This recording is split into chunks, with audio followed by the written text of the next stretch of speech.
Pelan-pelan, tarik pelan. Capek ah.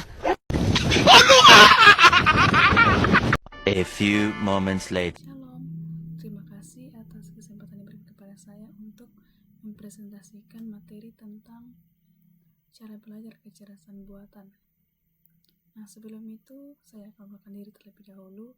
Perkenalkan, nama saya Citra Jani Siruru dengan NIM 224611174. Nah, di sini yang dalam materinya itu cara belajar kecerdasan buatan, yaitu mencakup supervised, unsupervised, dan reinforcement, dan juga metrik performa metode pembelajaran AI. Nah, yang pertama yaitu cara belajar kecerdasan buatan. Yang pertama, supervised learning. Nah, di mana supervised learning ini adalah sebuah metode pembelajaran AI yang menggunakan data latih berlabel, artinya setiap data sudah diketahui output yang benar. Tujuan utamanya adalah mempelajari hubungan antara input dan output atau masukan dan keluaran agar dapat memprediksi data yang lebih baru. Nah, cara kerjanya yaitu dia akan belajar dari data yang berlabel. Ada jawaban yang benar. Nah, seperti pada gambarnya, ada gambar kucing dan juga anjing. Nah, pertama-tama kita akan menyiapkan data yang berlabel. Kemudian, setelah itu, kita akan memasukkan ke model AI. Kemudian, setelah dimasukkan ke model AI, akan diprediksi. Setelah itu, akan membandingkan dengan jawaban asli atau sebuah label. Kemudian dia akan menghitung errornya dan akan diperbaiki modelnya. Ya, itu ulangi prosesnya. Untuk hasil akhirnya yaitu modelnya bisa memprediksi data baru dengan benar. Nah, untuk implementasi di dunia nyata, dia akan mendeteksi spam email, pengenalan wajah, prediksi nilai mahasiswa, diagnosa penyakit, prediksi harga, dan juga deteksi penipuan. Yang kedua, kita masuk ke unsupervised learning. Nah, unsupervised learning ini adalah sebuah metode pembelajaran AI tanpa data berlabel. Model ini mencari pola atau kelompok tersembunyi dalam data. Nah, cara kerjanya yaitu dia akan mencari pola sendiri tanpa jawaban yang benar. Nah, seperti gambarnya akan dimulai dengan data yang berlabel. Kemudian, dia akan menganalisis dan mengelompokkan data yang serupa. Setelah itu akan di-solve atau score dan Davis Baldwin Index. Ini nanti akan materinya dibahas di bagian kedua.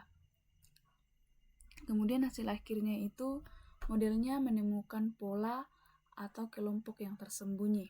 Nah, untuk implementasi di dunia nyata yaitu segmentasi pelanggan atau marketing, pengelompokan dokumen, deteksi pola transaksi mencurigakan, dan juga analisis perilaku pengguna.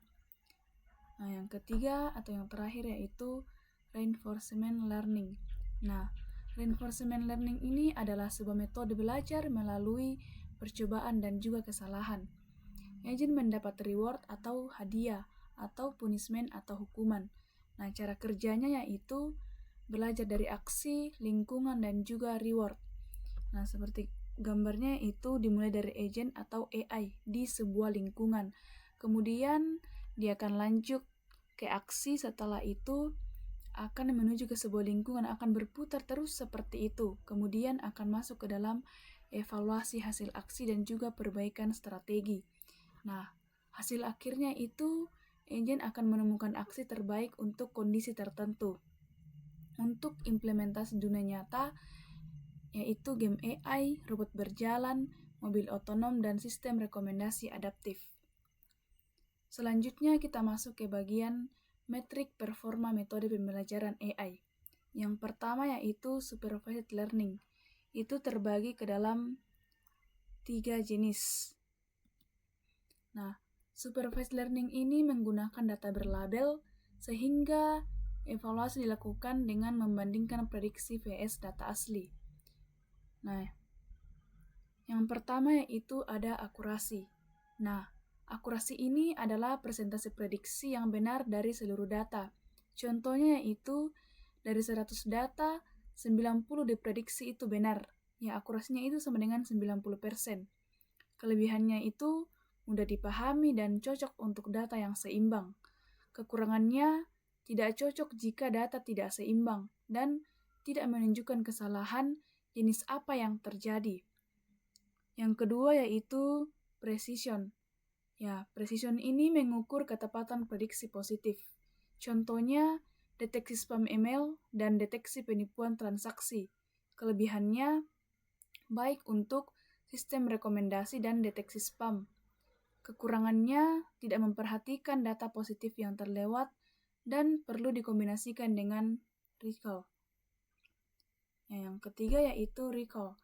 Recall ini mengukur kemampuan model menemukan semua data positif yang sebenarnya. Contohnya, deteksi penyakit dan sistem keamanan. Kelebihannya mampu mendeteksi sebanyak mungkin data positif, sangat penting pada bidang medis dan juga keamanan. Kekurangannya yaitu tidak memperhatikan ketepatan prediksi, tidak ideal jika digunakan sendiri. Selanjutnya kita masuk ke dalam unsupervised learning. Unsupervised learning ini adalah sebuah metode pembelajaran kecerdasan buatan atau AI, di mana algoritma ini belajar dari data tanpa label. Artinya, sistem itu mencari pola, struktur, atau hubungan tersembunyi di dalam data secara otomatis tanpa arahan langsung. Unsupervised learning ini juga terbagi ke dalam 3 jenis. Yang pertama yaitu Silhouette score.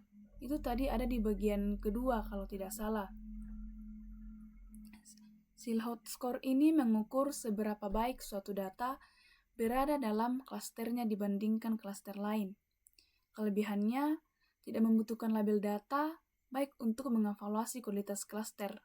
Kekurangannya sensitif terhadap bentuk klaster dan kurang optimal untuk klaster yang tidak beraturan. Yang kedua yaitu Davis atau Baldwin Index. Davis Baldwin Index. Davis Baldwin Index atau DBI, dia ini mengukur kemiripan antar klaster berdasarkan jarak dan sebaran data. Kelebihannya untuk perhitungan relatif sederhana dan tidak menemukan atau membutuhkan label. Kekurangannya tidak selalu mencerminkan struktur data yang sebenarnya.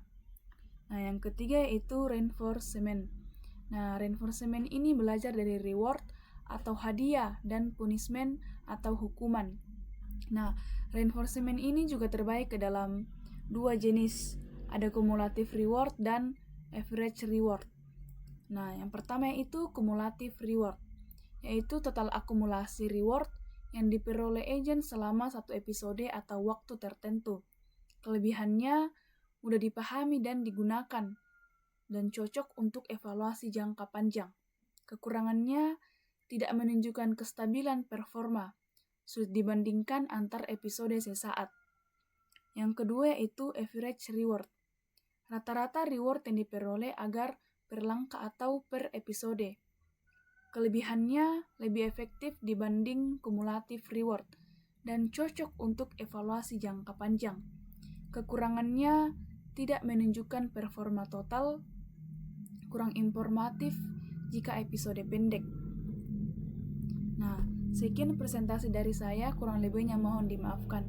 Sekian dan terima kasih. Shalom.